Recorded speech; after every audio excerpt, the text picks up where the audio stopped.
Je parle ici, mais il y a quelqu'un qui est face à des combats dangereux.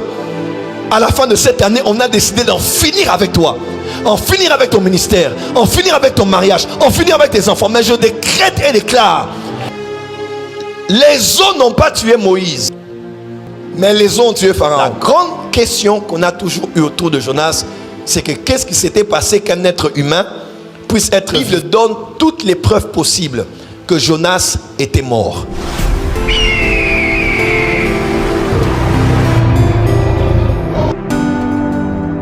Les séraphins, on les appelle même les serpents brûlants. C'est des êtres de feu. Pourquoi les séraphins ne se brûlaient pas quand ils prenaient la braise dans le chaudron? Parce qu'un feu n'est pas brûlé par le feu. Il a pris cette pierre, il a sorti, il a purifié la bouche du prophète. Il a dit, ton péché est pardonné et ton iniquité est ôtée, il est expié. J'aimerais dire à quelqu'un, fais confiance en ce Dieu-là.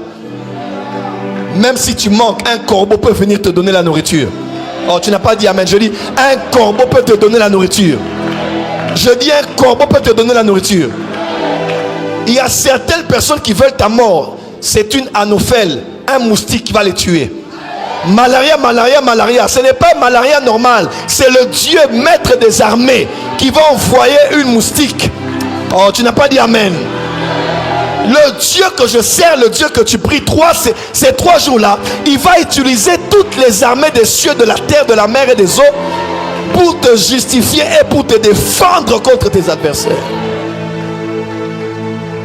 Voilà pourquoi qu'ils ne marchent pas sur la terre. S'ils marchent sur la terre que Dieu a créée, ils vont tomber. Voilà pourquoi qu'ils ne boivent pas de l'eau. Mais s'ils boivent de l'eau que Dieu a créée, ils vont tomber devant toi. Voilà pourquoi qu'ils soient privés de sang. Mais s'ils ont le sang qui chauffe le corps là, ils vont tomber. Oh, tu n'as pas dit amen. Tu n'as pas dit amen. Le Dieu que tu pries ces 3 jours va mobiliser les éléments pour te protéger et pour te garder. Je ne sais pas à qui je parle ici, mais il y a quelqu'un qui est face à des combats dangereux.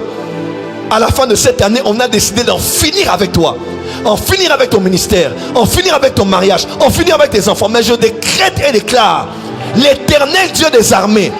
Est-ce que tu sais que la terre fait partie de la main de Dieu? Tu sais que les pierres font partie de la main de Dieu? Tu sais que l'eau fait partie de la main de Dieu? Seul, oh my God, dis amen bien. Dis amen bien. Dis amen bien. Dis amen bien. Les eaux n'ont pas tué Moïse, mais les eaux ont tué Pharaon.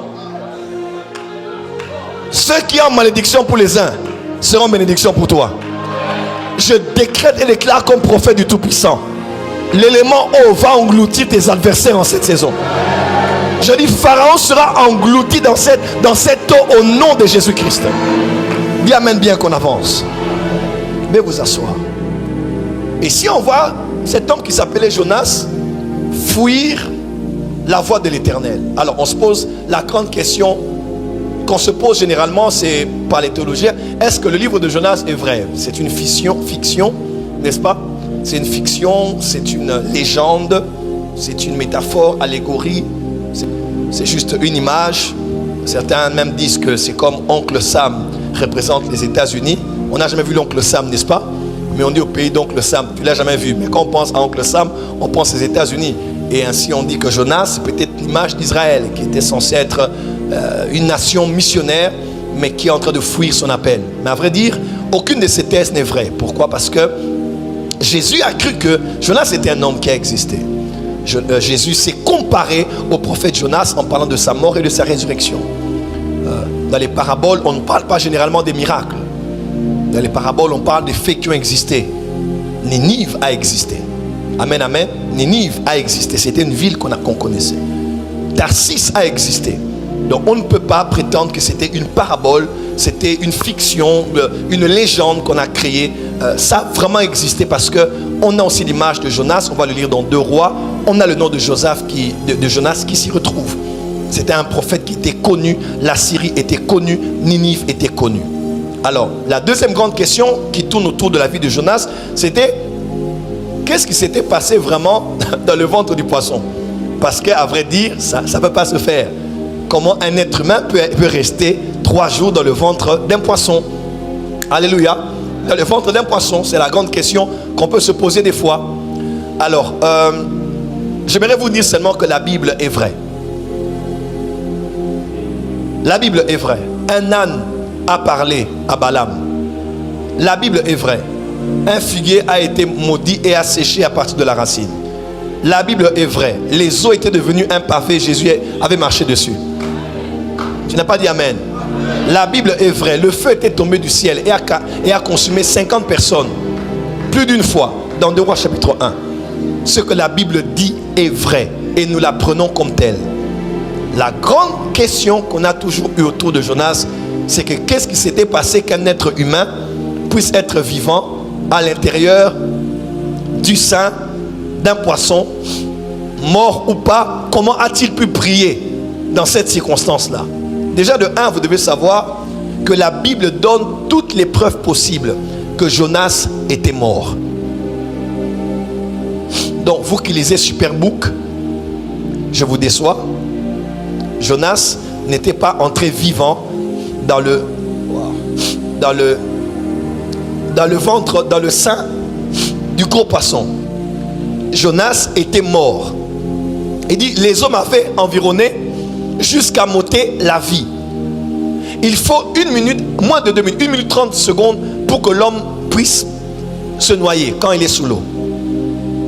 Et Jonas avait été jeté et entré dans les profondeurs des eaux.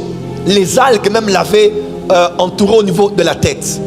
Jonas était noyé et Jonas était mort. Amen. C'est clair. Parce que Jésus ne s'est pas comparé à quelqu'un qui était au coma ou évanoui. Jésus a dit, je vous donnerai le signe de Jonas. Comme Jonas était mort, il était revenu à la vie. De la même manière que le Fils de l'homme, qu'est-ce qu'il fera? Il va aussi mourir et il va revenir. Dis à ton voisin, Jonas était mort. Parmi les résurrections de la Bible, Jonas en faisait partie. Et la question qu'on se pose, comment quelqu'un qui était mort est revenu? Vous n'avez jamais entendu jusqu'à ce jour quelqu'un dire, il était déjà parti. Il partait, puis il a dit, Seigneur, aide-moi, sauve-moi, donne-moi encore la vie, aide-moi Seigneur. Et Dieu l'a dit, d'accord, ce n'est pas encore ton temps. Et la personne est revenue. Vous avez déjà entendu ça? Vous avez déjà entendu ça? Parce que la prière est une technologie des vivants et des morts.